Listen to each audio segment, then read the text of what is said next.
I've seen things you people wouldn't believe. Just what do you think you're doing, Dave? Why, you stuck-up, half-witted, scruffy-looking nerf herder. This means something. John! I am Locutus of Borg. I must not fear, and fear is the mind killer. Get away from her, you Nerd! Nerd! I'm Matt Kressel. And I'm David Mercurio Rivera. And this is Nerd Count. Welcome to episode 11 of the Nerd Count podcast. It's been a few weeks. The holidays just passed, the winter break, and I had a little flu during that period and was kind of laid up. But we are back, and we are back. With, and I had all sorts of plumbing issues, burst pipe and frozen pipes, and no heat in 20-degree weather. So that was a lot of fun. A lot of burst pipes. A pipe burst in our building too, actually. But we happen to have the super living in the building, so he was on it. But okay. We are back with running water and our health. We're nice and warm.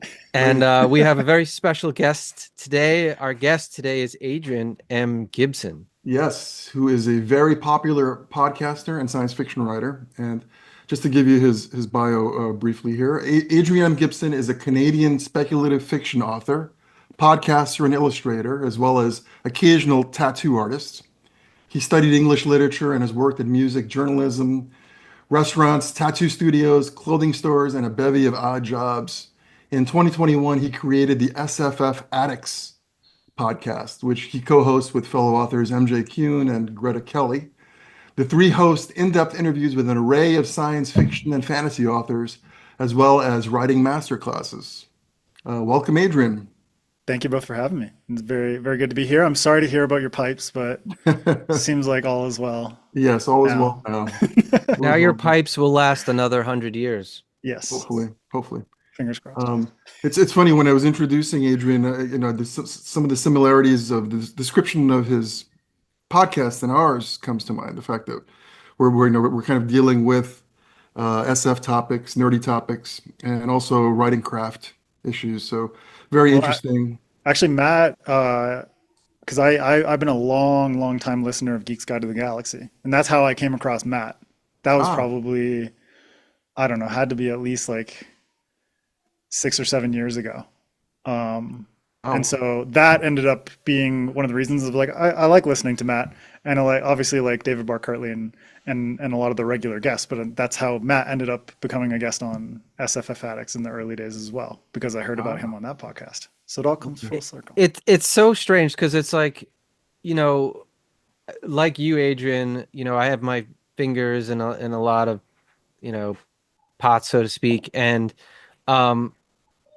I recently, I co-host a fantastic fiction, a KGB series, and someone came up to me a couple months ago and was like, "Oh, I'm a big fan of Geek's Guide, and I've only ever heard your voice. I live in California, and I've only ever heard your voice. It's interesting to see you in person." And I said, "I hope I'm not disappointing you. I hope it's like, oh, that's what you look like. Damn."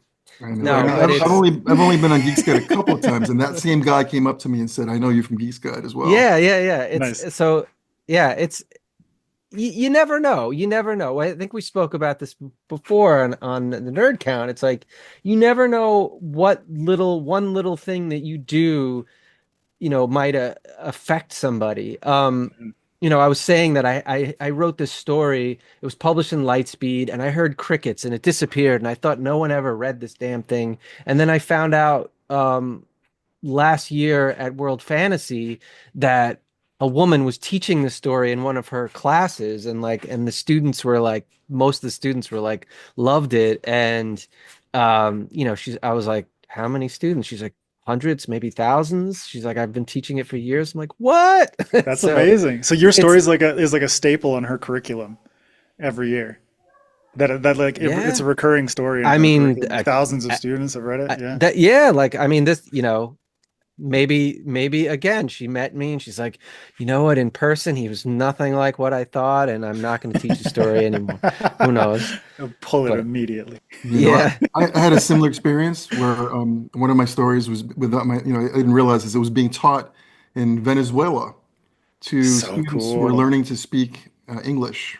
Yeah. Yeah. I don't know what that means, but they all wrote term papers on my story, and the professor communicated with me, and I wound up seeing a copy of all those term papers, which was really mind-boggling that people were trying to analyze my work Hmm. in a different country. Yeah. So very I bizarre. love that, That's man. pretty cool. Yeah. So So I just want to do a shout out real quick to Scott Edelman. Um, Scott Edelman, as you may know, used to write comic books, and now he's a podcaster.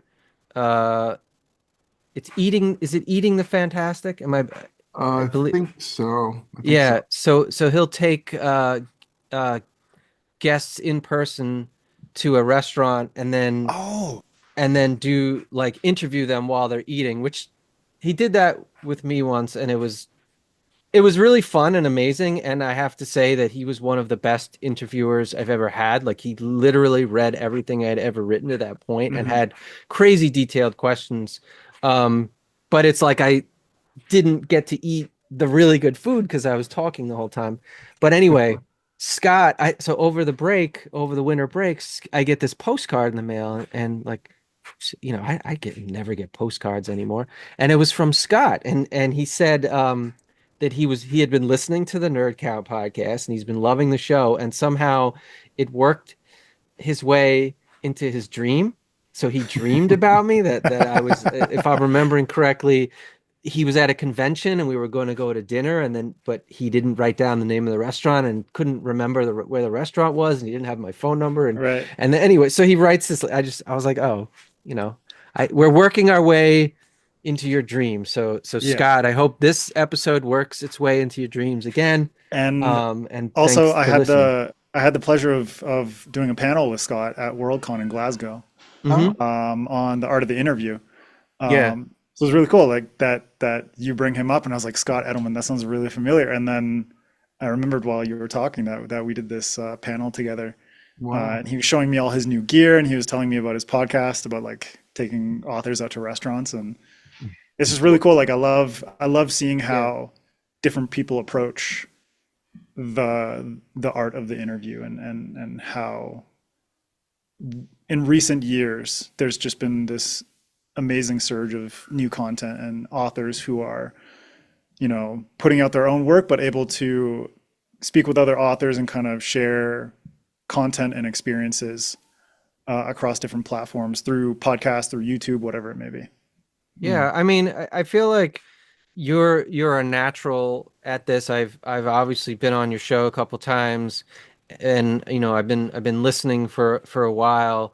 How did you end up getting into like podcasting and hosting yourself? That was a long time coming, man. Like a long, long time coming. I've been listening to podcasts since 2006, 2007. So very much the early days of the medium. But back then I was in high school and I was listening mostly to video game podcasts and stuff like pop culture stuff, movies and TV shows and whatnot. And that kind of morphed into music podcasts, and just over I guess it's coming up on 2 decades now that I've been listening to podcasts and really indulging in this medium. There were multiple points along the way during those years where I knew, like, I want to do a podcast. I want to do a podcast.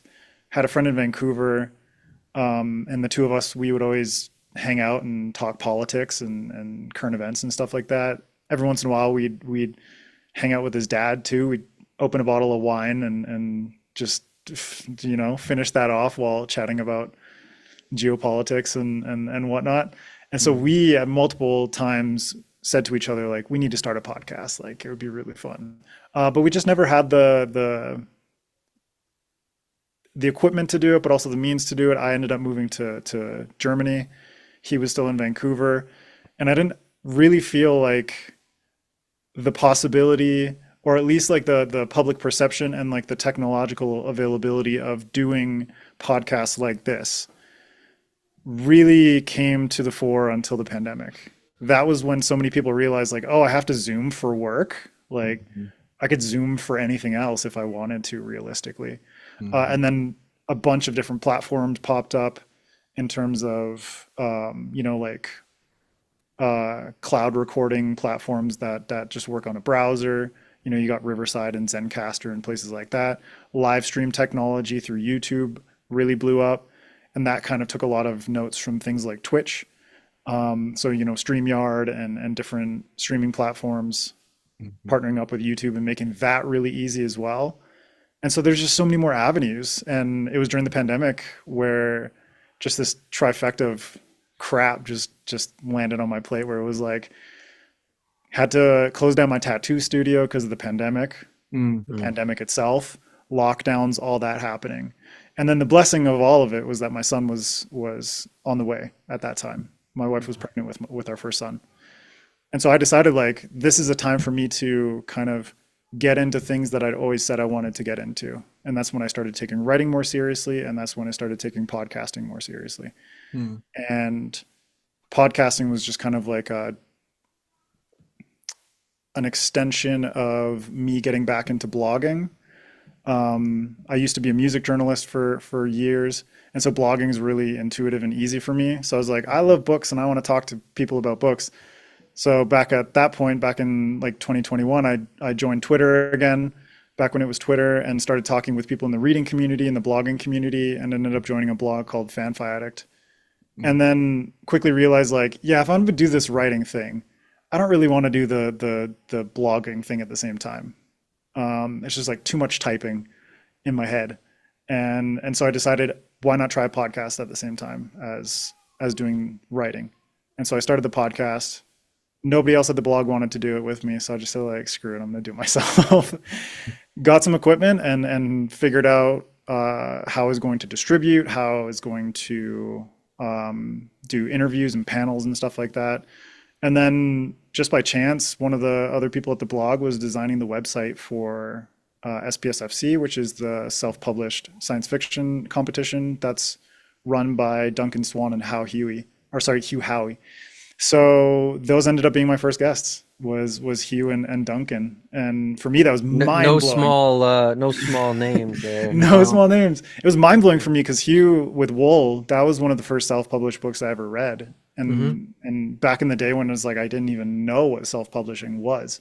Wow. And he kind of opened my eyes to that world. So to be able to interview him as one of my first guests was really incredible. And it's just been like snowballing ever since. And wow. How did you wind up partnering with your current co-host?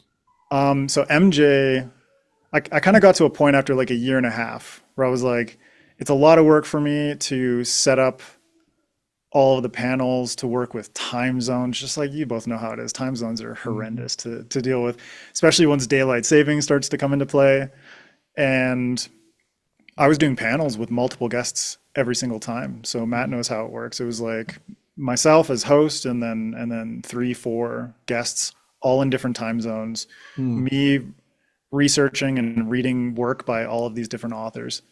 And so it was just a lot of effort for me to do that. So after a year and a half, I kind of got to a point of thinking either A, I'm just going to call quits and not do this anymore, or B, I can find a co-host and figure out a new format and kind of rejigger this whole podcast thing. And that's what I ended up doing. I met MJ because she was a guest on the podcast, and we just got along really well. And I proposed the idea to her through just a DM and like, have you ever thought of doing a podcast? And immediately she was like, yeah, definitely. I've been thinking about it for years, but I haven't really known how I'd want to do it. And she'd already been on my podcast. So I kind of pitched her on the idea of how I wanted things to potentially be going forward. And she loved it. We ended up chatting. We recorded our first episode and have been really good friends ever since. And now we have our new co-host, Greta. Wow. So the format's all the same, but just because of MJ has a lot of time constraints because of her job getting busier and things like that. So we brought in Greta, who's also a friend of ours, and we stayed together at WorldCon and had a really, really amazing time in like a group Airbnb. So Nice. Greta also lives in the Midwest, where she's in Wisconsin, MJ's in Michigan. Mhm. And so they've known each other doing local events before even like the podcast thing came up. And so we asked Greta to join us as well, so we can kind of jump around. So it'll be like sometimes Greta and I, sometimes MJ and I, sometimes Greta and MJ, sometimes all three of us, just depending on how everyone's schedules work out. It gives us a lot more flexibility. Oh, Having that's a partner is really great. Oh, yeah. Because I think that, you know, with David and myself, we each have different strengths. And then, I'm thinking in particular with Ellen Datlow and me for the Fantastic Fiction series, where it's like, Ellen is super connected into, the publishing industry, especially with the horror community, and she's communicating with authors all the times for short stories and editing, and then so she's like, oh, so and so would really be great to have them read, and and certainly people approach me as well, but I think, being that she's dealing with authors much more frequently than I am, that she often brings in the names, whereas like I'm more of like, I'll do like some of the technical stuff, like the website, and then the podcasts that we have for that. It's another podcast I do. And but it's nice having other people to do it with. You can't do it by yourself. It's No. it's Yeah. too hard. It's untenable, especially in the long term. And like you said, like pooling your strengths together is much better. Like MJ and Greta and I, we all have our individual sort of like podcasting personalities, like our interview style and the way that we convey information, the way we ask questions and that kind of stuff. But then also like when it comes to the stuff that you're talking about with Ellen, and I've chatted with Ellen for TBR Con before, and she's absolutely lovely.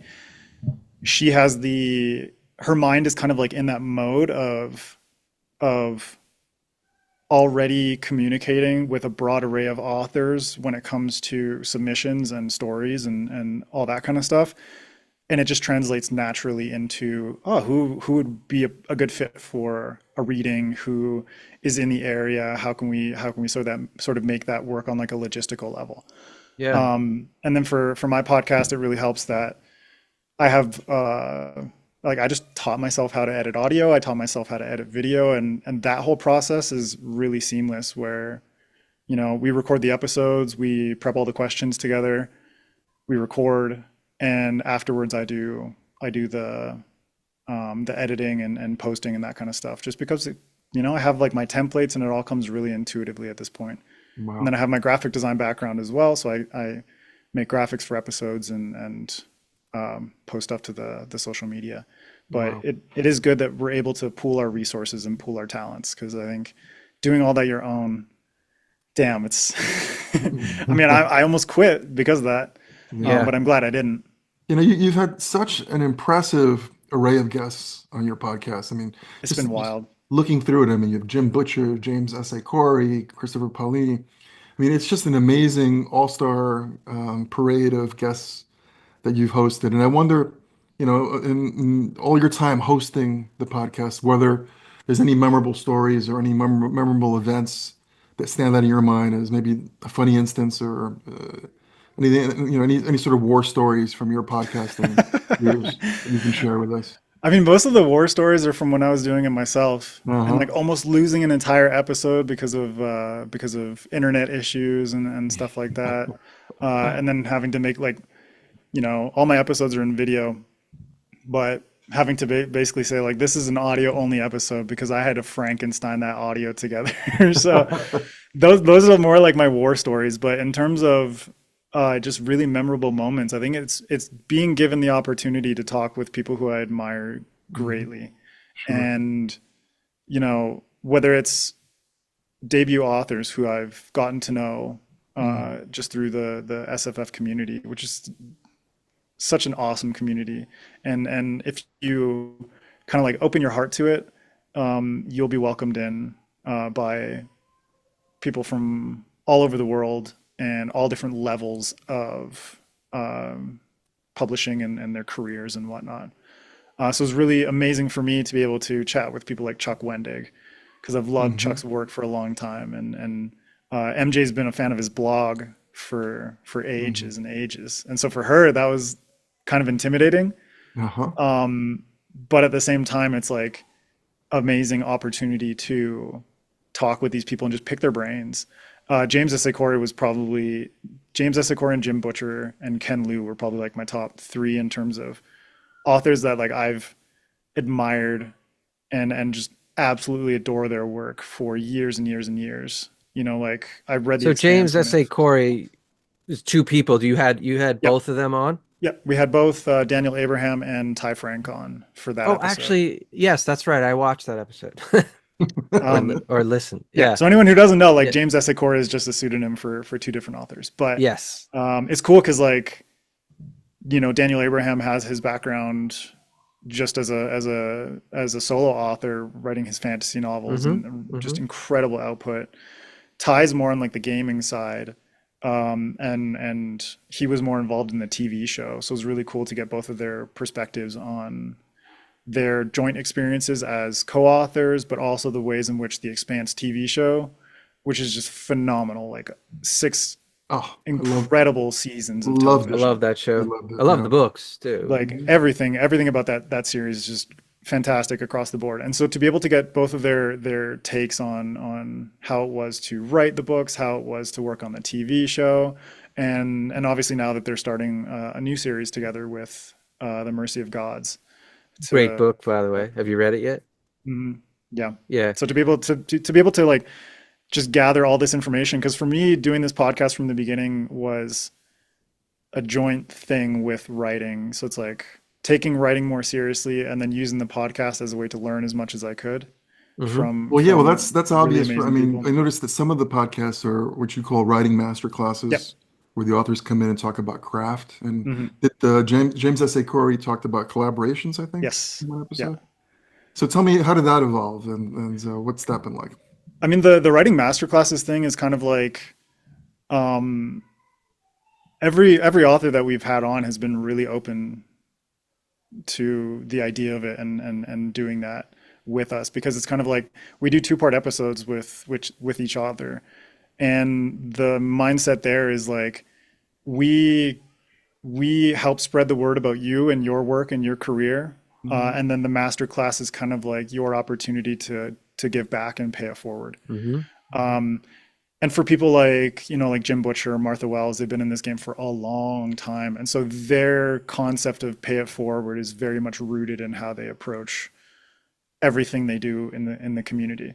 And it's really cool for new authors as well, even though like masterclass, you know, I think the platform masterclass has kind of given this air of officiality to the term. Right. But it's more so like, some people will say, you know, Josiah Bancroft, a friend of mine and fantastic author, was like, masterclass, like I'm not equipped to teach anything, you know? So he's very, very self-deprecating about it. But at the same time, it's kind of like, it's not necessarily a masterclass. It's like you choosing a topic that you're extremely passionate about and then conveying all that you know and wanted to share with people about that particular topic.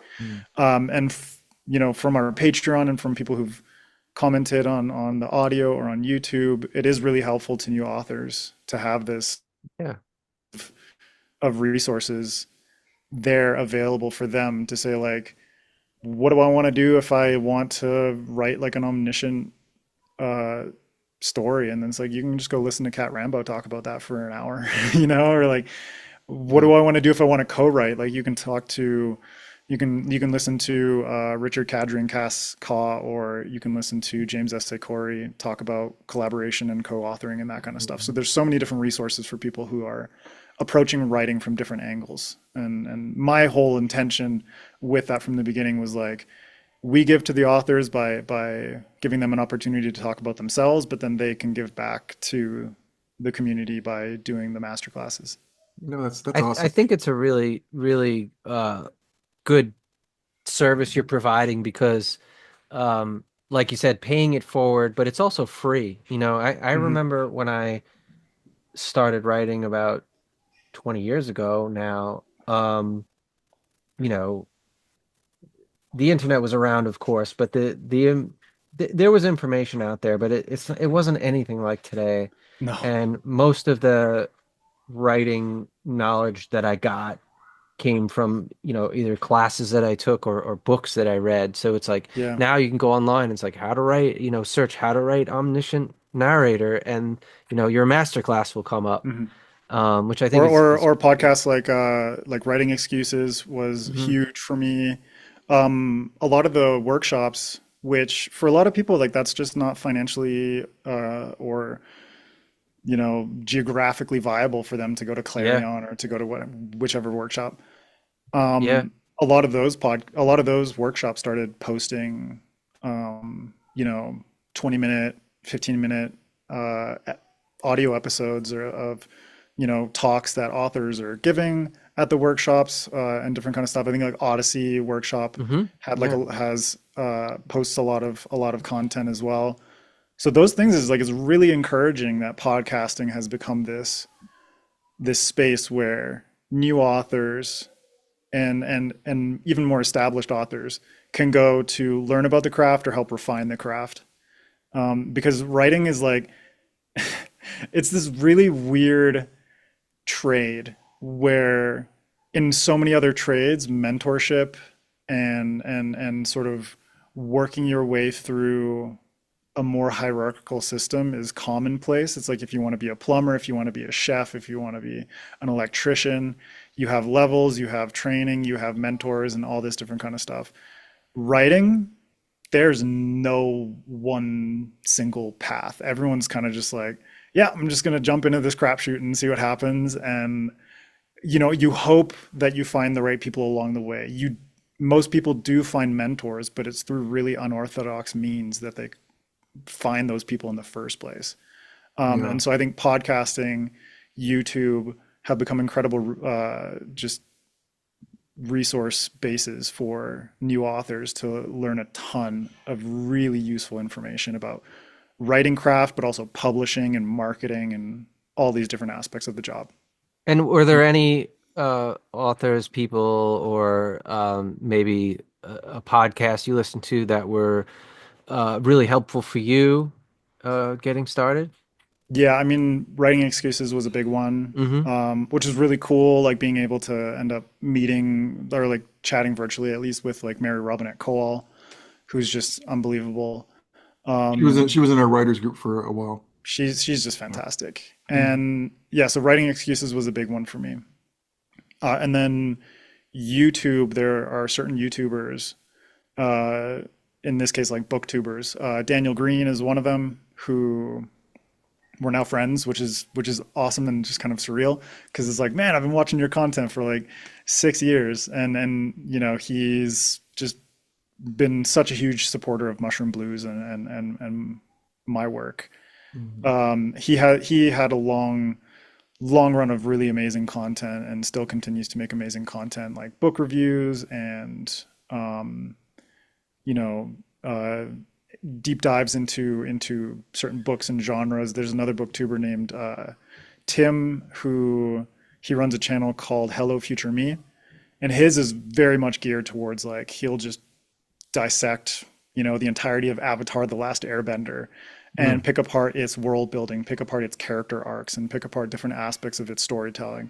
And he does that for a ton of different things. Or he'll focus on a topic and talk about mental health in science fiction and fantasy and things like that. And then at Worldcon as well, back in August, like I had the pleasure of just like I ended up at lunch with him. I'm just like, hey Tim, like I've been watching your content again for like 6, 7 years, and now to be able to share with those people who really helped me earlier on, and to kind of like see their careers flourish and their being so supportive of what I'm doing and helping out in whatever ways they can with their respective platforms. Mm. So you mentioned Mushroom Blues. Uh, your first book in a trilogy. I want to come back to Mushroom Blues in a minute. Okay. Tell me about your writing. Tell me how you got into writing. Dude, it's been a long time. It's like I have these lifelong fascinations that it took till adulthood for certain aspects to sort of blossom and come to fruition as what, my parents would always ask me like, what's your career plan and stuff like that. And it's like I've spent my entire adulthood, like majority of it being self-employed. And as a kid, it was like I spent so much time drawing and coloring, writing fan comics and drawing fan comics and drawing art based on my favorite series. And my parents showed me a project from when I was like 6 of basically like you had to pick a film that you really love and then create a film, or no, like a book that you really love and then create like a film reel project of it. So it's probably like printed out these big strips of film reel. Each one had maybe 6, and there were probably like 200 in total. And I hand drew like the entirety of the Lion, the Witch, and the Wardrobe on this film reel thing. Oh wow, cool. So like stuff like that just really invigorated my mind. And writing has always been in conjunction with art and design for me. And so as I got older and in my 20s, when I was living in Berlin, I ended up becoming a tattoo artist and kind of seeing my art take shape in a way that I had never imagined possible before. And then during the pandemic, with the time that I had and starting to podcast and getting into writing more seriously, I'd always dabbled in writing here and there, but it never took off. It was never something that I was super confident in. I have short stories like from throughout my 20s and whatnot, and half-baked ideas and outlines and stuff like that. But it wasn't until I started working on the Fungalverse, which is the shared universe that Mushroom Blues takes place in. That was the first time where I realized like I have the opportunity and I have the skill set to really do this well and to do it in a way that makes me completely satisfied with the end product based on different skill sets that I have. So being able to combine writing and write the book, but then on top of that, like anyone who has physical editions like can see, there's amazing cover art from Felix Ortiz, but I did all the cover design, typography, and typesetting myself. I did all the interior design. I created maps for this world. There's like interior graphics and everything like that. I taught myself how to use Adobe InDesign to do the interior formatting for the book as well. So this was just like a really deep dive project for me and set me up to be really confident about everything else that I publish in the future.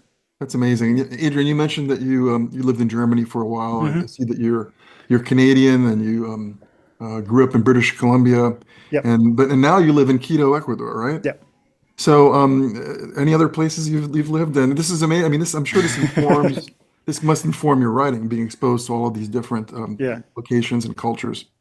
Yeah, definitely. And I'm kind of the person who lived across the world chasing love. So I moved to Berlin with an ex-girlfriend, and I came to Ecuador with my now wife. And so I really appreciate the opportunities that I've had being able to live all over the world. I've only lived in 3 continents, but I mean, not a lot of people can say even that. Only 3. That's only 3, man. Almost halfway One there. more to go. Oh, yeah. But at the same time, like each of those places has given me the opportunity to travel and see vastly different parts of the world. So obviously grew up in Canada and very familiar with Canadian and American culture. Living in Europe and being able to travel so cheaply to different parts of the world and backpacking across Italy and Greece and Croatia and Czech Republic and Poland and, France and Spain and Portugal and all these amazing places. And then living in South America and understanding like, all right, shit, I got to start from zero and basically learn a new language, like learn Spanish from the ground up, and becoming more familiar with South American culture and visiting countries around like Colombia and Peru and Bolivia, and obviously have desires to visit as much of South America as possible, especially as my boys grow up. But having those opportunities to visit different parts of the world has given me just such a broad perspective of what it means to be human, and the fact that no matter where you go, even though the language is different, the culture is different, the religion is different, the food is different, we all kind of boil down to certain like base desires and needs and dreams and hopes, and it just really informs how I approach life on a day-to-day basis, and makes me appreciate even more when I'm able to talk with people around the world on podcasts and do podcasting myself and travel still. Yeah. So I imagine when you're traveling around the world, you're going into these different countries, different cultures, you may or may not have encountered a fungus.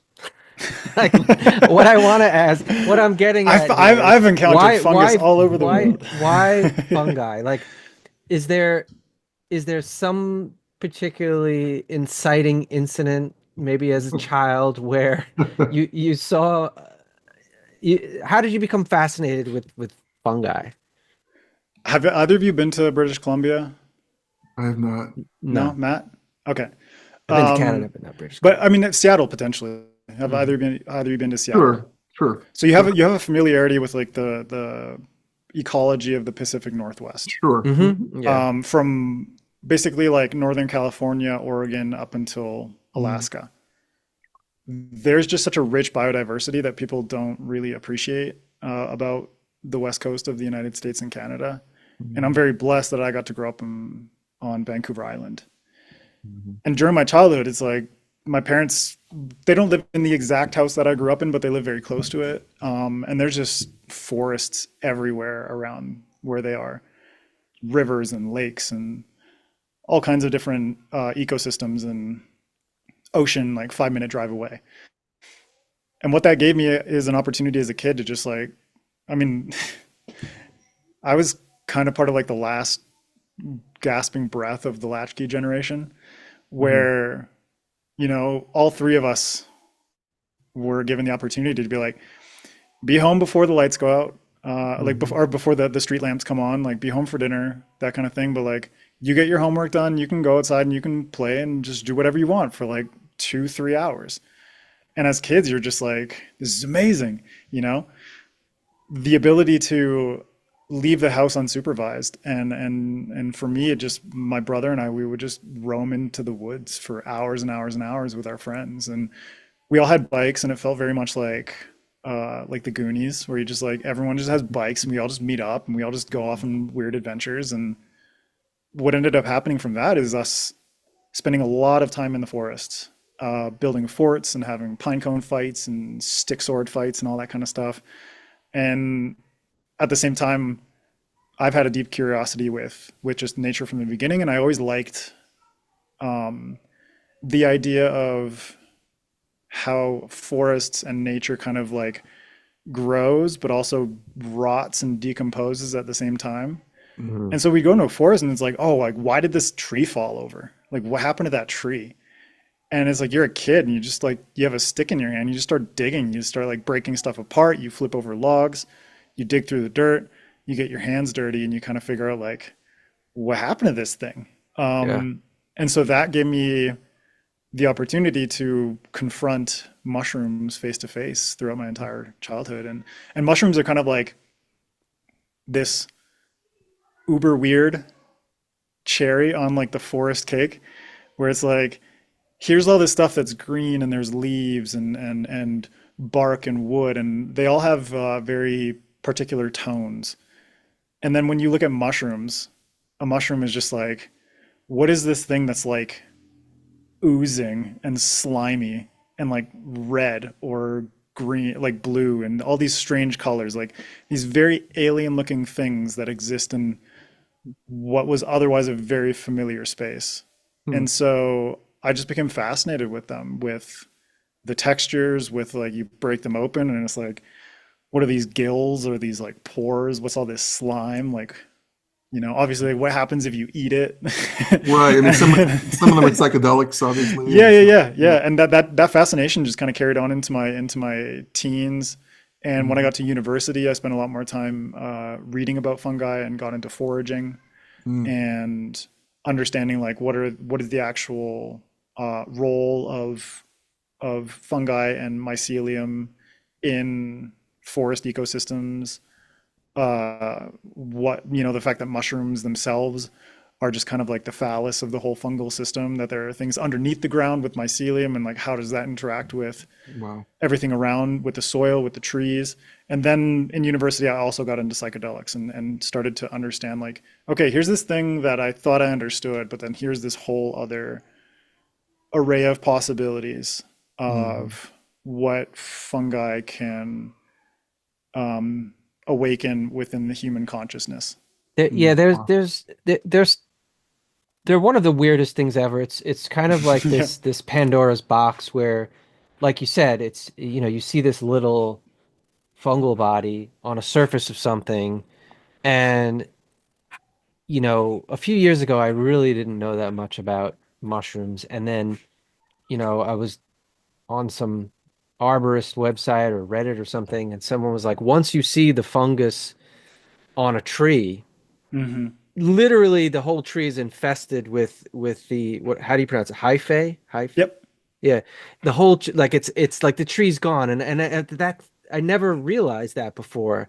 And it's just sort of this, it's both beautiful and frightening. And you could see where it's like the attraction to that some people would have to it, and the things that come to mind, which I'm sure you're very familiar with, is like Jeff Vandermeer. He has all of his fungus stories, and the Ambergris trilogy is fantastic. Yeah. And obviously The Last of Us, right, is the other big thing that comes to mind, which takes it into a certain horror milieu, but they are super weird. I mean, I remember seeing a Nova special once that talked about different epochs of Earth's history, and I think that mushrooms precede vegetation on the planet. Yep, and there was a period of time where there's these big things sticking out of the earth, but they weren't trees; they were fungal. They look like giant.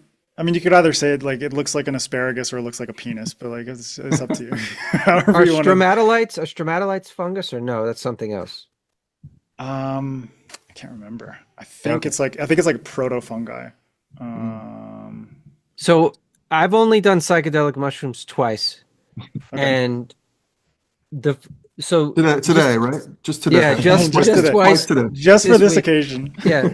So I'm gonna briefly tell you my psychedelic mushroom experience, just to show you how naive I was. Talk about like latchkey kid. So like literally my cousin comes back with like a bag of mushrooms. Like he's like, yeah, my friend. And it was like you can't see it if you're listening, but it was, I don't know how many grams it was, but it was a lot of grams. And he's like, let's put it on hamburgers. So there's a local hamburger joint called All American. If you're from Long Island, you've probably heard of it. And we slapped just a bunch on and ate it. And I have no idea how many grams this was. And then we ended up driving to his friend's house in Queens, which was probably an hour. Like it was just like crazy. And I definitely was buzzed and it was weird. But the second time I did it, I was like, oh, it was such a fun the first time. So like my friend gets mushrooms and we did it again. And these must have been so much stronger because we put them on a hamburger and we ate it. And I didn't feel anything for like an hour or two. And then all of a sudden we look at each other and it was like instantly a switch was flipped. And I have to say it was one of the most intense experiences I've ever had. I thought I was going to go insane for about an hour. And then I ended up getting sick. And then after I was sick, it was one of the best feelings I've ever had. But it was psychedelics and my particular psyche don't work well together. So I probably will never do them again. But I will say that it's certainly, I could see that somebody who is so-called psychonaut, someone who's very curious about human consciousness, could use that, and because it's a completely different way of perceiving reality, and it's so weird because until you actually perceive it that way, like you have no idea that that whole other reality exists. It's Yep. the weirdest thing, because it's like you just assume reality's one way, and then you do the psychedelic thing, and then there's this whole other world that opens up. So I've definitely used that concept in my fiction, in the sense that the reality we see is just a very small part of the greater reality. So I think that I could totally see, and I know many authors have been inspired by psychedelics. Tell me, what is the premise? What is the pitch behind Mushroom Blues? What's the story? I mean, Mushroom Blues came from a lot of the inspiration came from my psychedelic journeys while I was in my 20s. And I still do mushrooms to this day, just because it's something that, yeah, like the term psychonaut, an explorer of psychedelics, but also I think of cognitive possibilities as well. You like what you were saying is the perfect representation of how you don't know that Pandora's box is open until you open it, and then you understand, like, okay, all these cognitive realities are out there, and what I've been living up until this point is just kind of like a preset of consciousness and perception. There's a fantastic book by Aldous Huxley, the author of Brave New World, called The Doors of Perception. And I like to think of it as like the doors of perception. He specifically talks about mescaline and peyote and not mushrooms per se, but obviously psychedelics can expand to things like acid and mushrooms, but then you also have DMT and peyote and mescaline and all of these different compounds. Or if you're like really wild, you can get like psychedelic poison essentially from dart frogs and things like that. So which I think is a form of DMT, if I'm not mistaken. Yeah, it is a specific form of DMT. Or there's ayahuasca, which has become much more common knowledge in recent years. But all of my experiences over the course of my 20s really fomented this adoration for mushrooms and psychedelics in my mind, but also opened my eyes and my mind to the potentials of the universe. And I think psychedelics and science fiction go so well together. And you see this, especially in the generations of science fiction authors who were writing in like the 60s and the 70s. Oh, yeah. There was a lot of concepts that I read now, and I think like that person definitely took psychedelics in order to. Let's be honest, the Muppet Show, the Muppet Show. Did you grow up watching the Muppet Show? Yeah, like, those guys were totally tripping balls. Like some of those episodes are insane. Yeah, and I'm like, they're hot. Like the Alice in Wonder. Just go watch the Alice in Wonderland Muppet episode. It's on YouTube. You'll be like, yep, they were doing shrooms. Exactly. And for me, that's just fascinating, the ways in which creativity and compounds such as these can work in conjunction.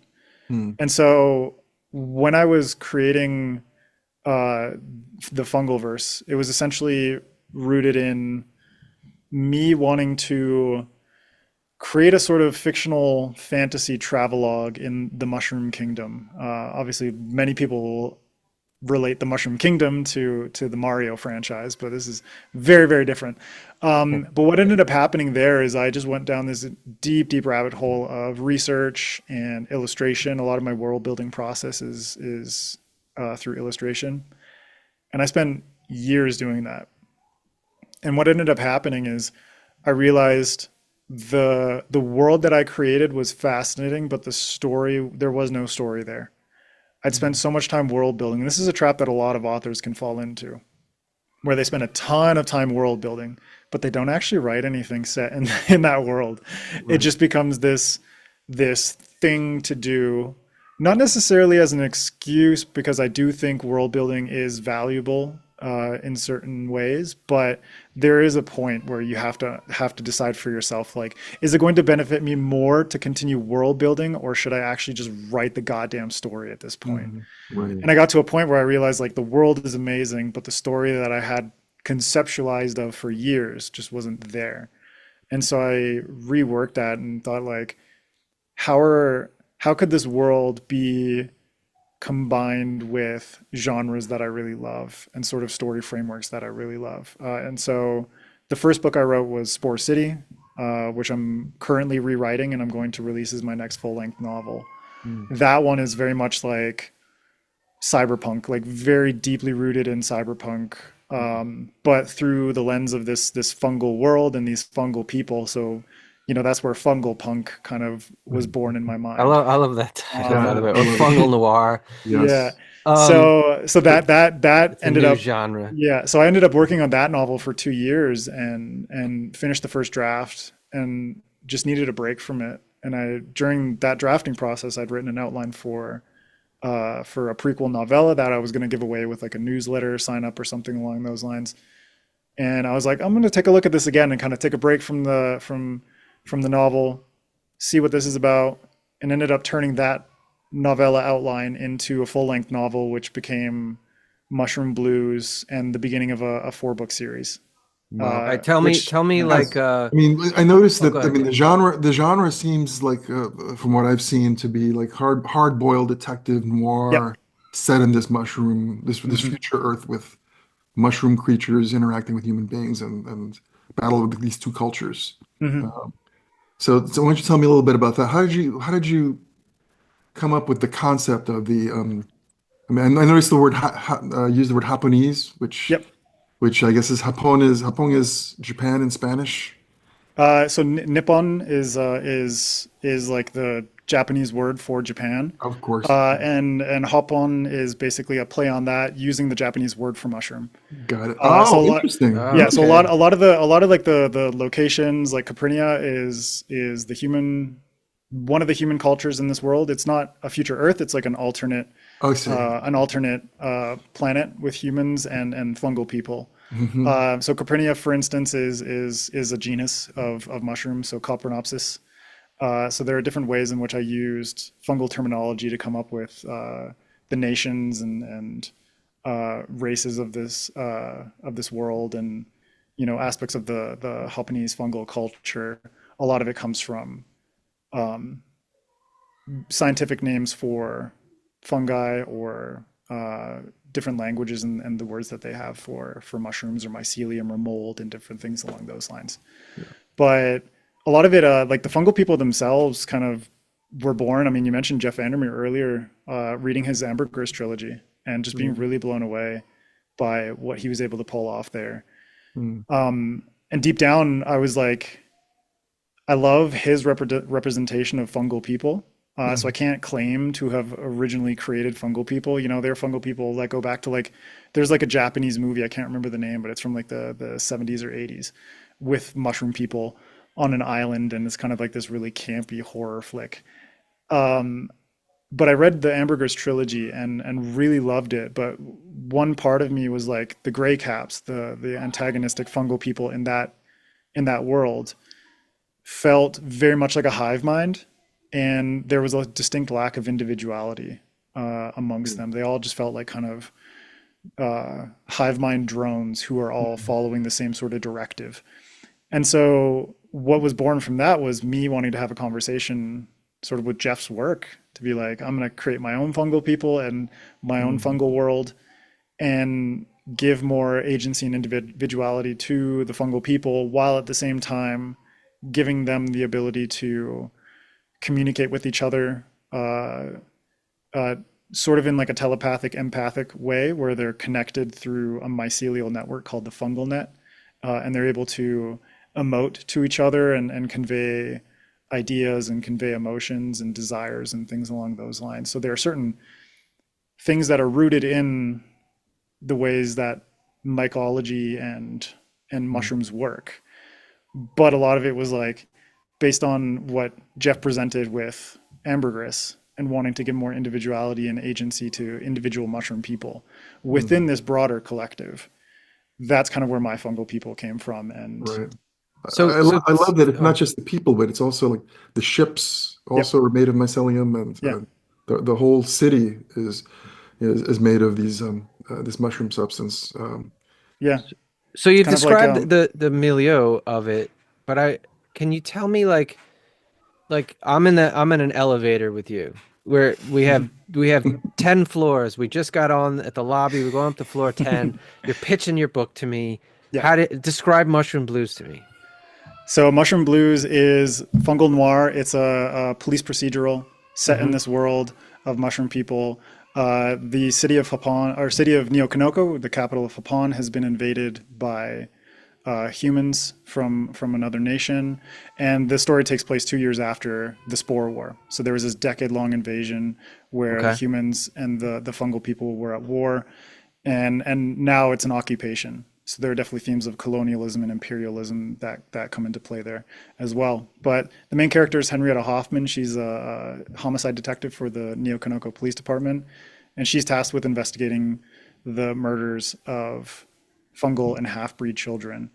And so she's in exile in Neokanoko and mycophobic and racist towards the fungal people. But she's Mycophobic. Yeah, so she's forced to team up with Koji Namako, who's the only fungal cop on the force, and he's the only one that is able to help her traverse the city and uncover the clues and investigate these murders in order to figure out what's going on. I love the pitch. I mean, just describing it to me, it just sounds amazing.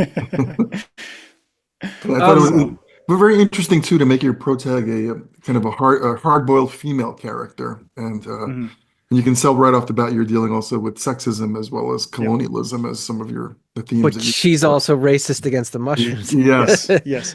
So she is. This has been like a lot of people. Like I knew releasing this book it would be quite divisive, in the sense that Henrietta is an unlikable protagonist. And I'm the kind of reader where I like unlikable protagonists. I like reading those kinds of characters because it really challenges me. It challenges my perspective on things, and makes me understand. Of the, go ahead. It makes me think like how, despite the ability for humans to be both good and monstrous, there's still an inherent ability in all humans to understand and put yourself in the head of someone who is monstrous. And so for Henrietta, she hates mushrooms and she hates the mushroom people, and she's kind of programmed culturally and socially to dislike the mushroom people as well. And she doesn't want to be there. She's exiled in this place. And so she's a very difficult character to kind of put yourself into the shoes of. But I did that purposefully because I knew the entire book is kind of going through an arc of character growth that she needed to go through in order to both understand herself and her relationship with the fungal people, and come to forgive herself for things that she's done in the past. It's definitely a trope of the sort of unlikable detective, sort of someone who's very, very good at being a detective, but very terrible at everything else. And you see that, like I picked up some of those detective, like if you've ever read like the Ed McBain books from like the 80s and stuff, and it's like, my God, the racism, misogynism, and it was just sort of like almost like background. I was like, oh wow, it was like very different from today. That I don't think any publisher would ever publish anything like these books today. It's just different, it's different. So I like that you're exploring those tropes, not to be racist, but to explore racism and explore colonialism and have a character sort of reckon with that themselves. That's I really like that, and the setting sounds amazing too. I wanted to ask you, so this book is indie published, is that right? Yep. Now tell me what's your experience with that? How's that been? I mean, honestly, it's been fantastic. We talked about the first episode I recorded with Hugh Howey a little bit earlier.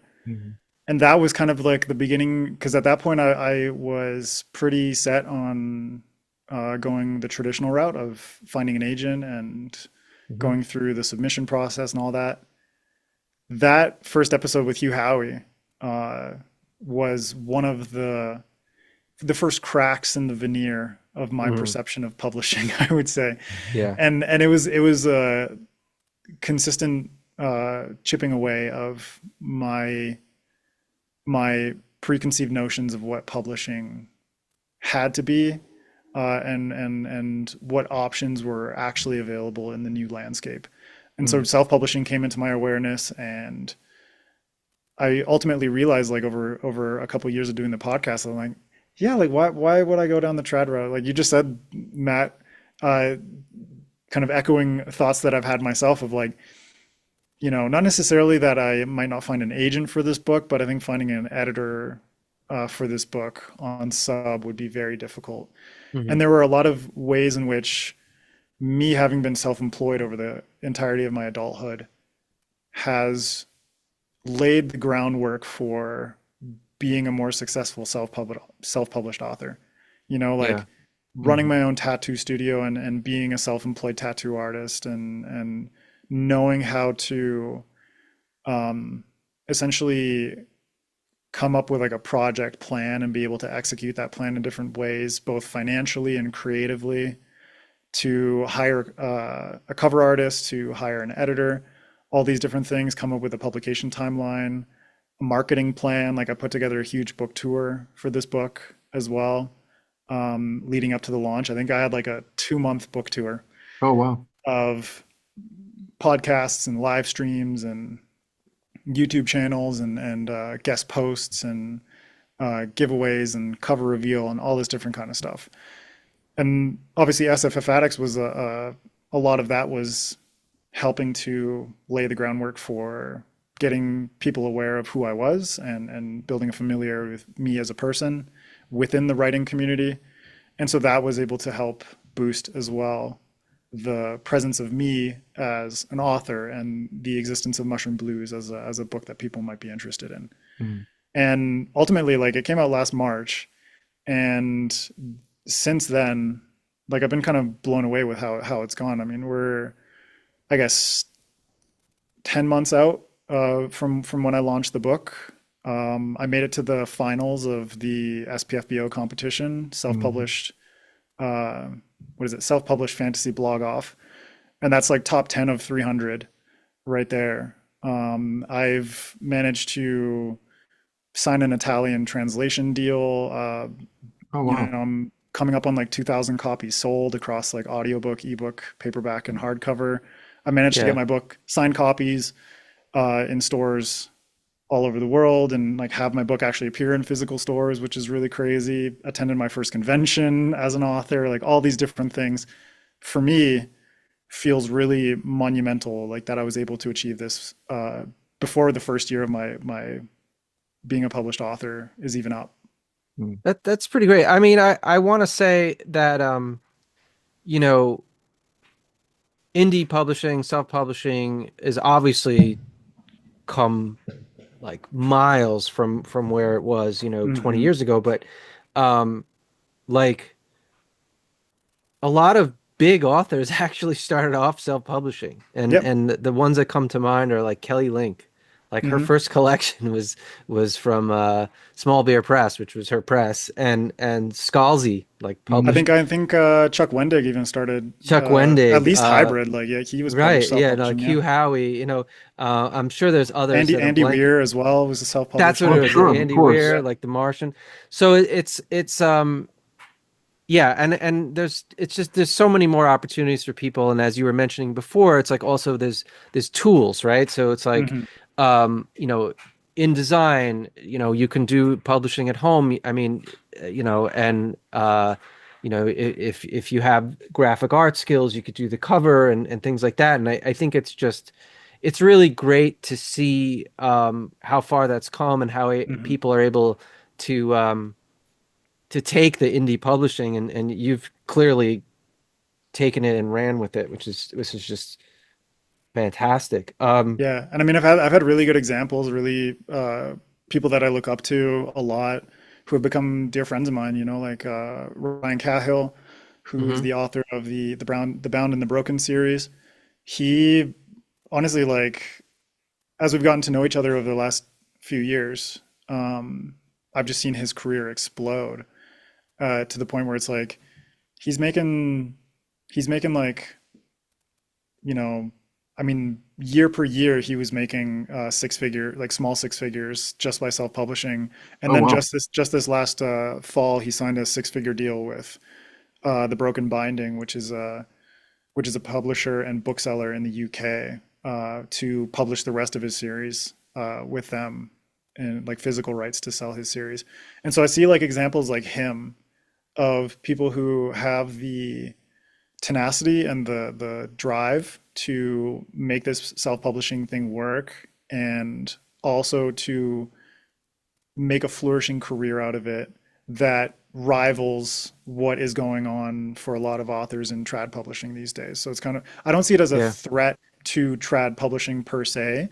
I see a lot of authors who are understanding that self-publishing is not like a fallback plan anymore for a lot of people. It can be the plan, Mhm. and it can be a launching pad, like you said, for successful hybrid careers or traditional careers, like authors like ML Wang, who who released her debut, The Sword of Kaigan, a few years ago, and then her next book, The Blood Over Bright Haven, she signed her print rights over to Del Rey, and Del Rey is printing and distributing that book. And same thing with Dungeon Crawler Carl, for anyone who's really into lit RPG. He started as a self-published lit RPG author, and now he sold his print rights for his entire series in a massive deal to, I think, Ace Books. I think and once I again, think it's yeah, go ahead. like you can manage these like really, I would say, flexible and dynamic career possibilities with, you retain ebook rights or audiobook rights, and you sell your print rights to one of the big five. Like Mhm. that's a possibility now, Mhm. or there's indie presses like The Broken Binding and others who are making deals with self-published authors. And so there's a lot of different avenues that There's a people lot can of avenues go right through now. these days. Yeah. I think, we could have an entire podcast just on, not necessarily trad versus indie, but trad and indie And indie. and Yeah. I and don't think it's a indie verse and anymore. It's definitely right. it's definitely all of it in conjunction Yeah. with crowdfunding and Kickstarter and all these things now. Yeah. All that and I feel like we've been speaking for over an hour, and I feel like we've only just touched the surface with all the things that you're doing. And unfortunately, we're running short on time. This always happens with us. Like we It's all we good. have these We really always think we're interesting never going guests. to fill up the hour, and then we wind up going over. Yeah, But before, but yeah, before we go ahead. sign, I did want to ask about a YouTube video that I saw where you grow fungus on your Yes. book and eat it. Yeah. We talk about that a little bit? I just wanted to try it out.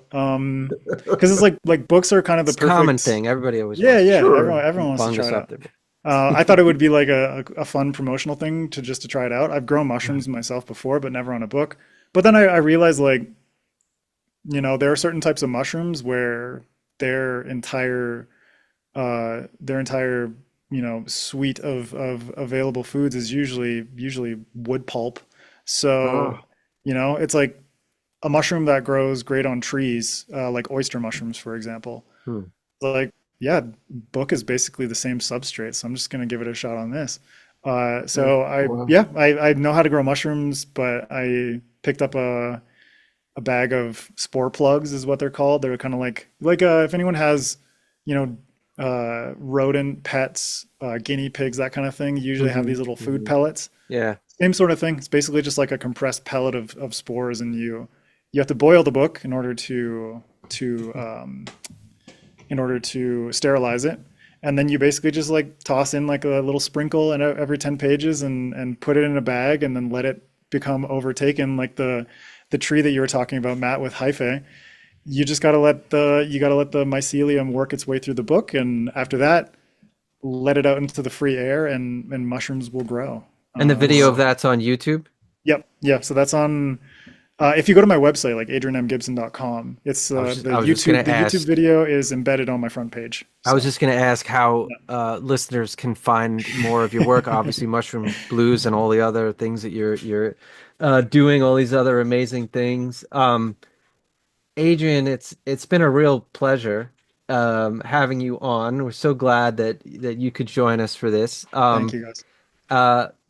we have a little sign off that we do with our guests where we say 3, 2, 1, farewell, nerds, and then we sign off. So if you will join us for that, here we go. 3, 2, 1. Farewell, nerds. You guys did a lot slower than I thought you would. It's never perfect. We never get it. We will get it. Maybe on our final episode, we'll finally synchronize. Thanks so much, Adrian. Thank you so much, Adrian. This was fantastic. It's been a pleasure. Thank you, guys. You have been listening to the Nerd Count Podcast. That's our show. But if you want more shows, check us out at nerdcountpodcast.com or your favorite podcasting site. See you next time. Get those nerds!